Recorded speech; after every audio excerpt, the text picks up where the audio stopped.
हथेली में चुगो चुगा दूरे मोर चुगाऊ रे मोर उदयपुर का मोरिया हथेली पे चून चुगा दूरे मोर चुगाऊ रे मोर उदयपुर का मोरिया तू बोले तो रूपाड़ो गणो लागे रे मोर सड़देवी का मोरिया बोले तो रूपाड़ो गणो लागे रे मोर जल देवी कई मोरिया वारे मोरिया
चरवी दूध की मारे जानो रे पावन प्यारा देव रे मारे जानो रे पावन प्यारा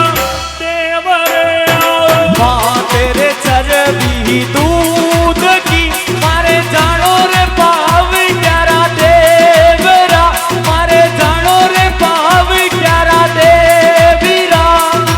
रात अंधारी के लुच्ची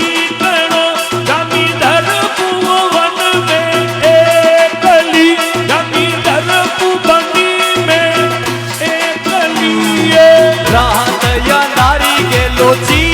केड़ो बेरुदर पुवनी में एकली बेरुदर पुवनी में एकली तर पे मतिए मन गुजरी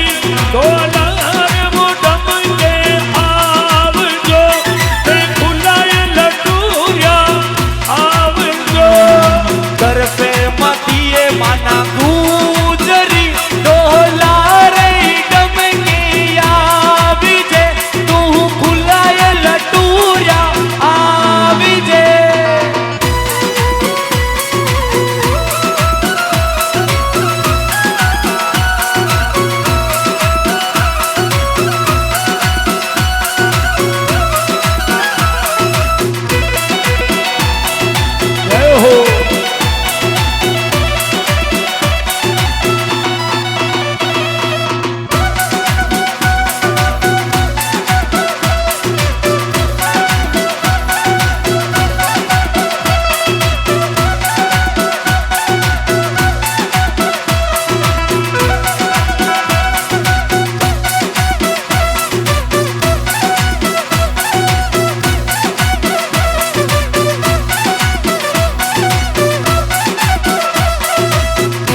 रात अंधारी के लोची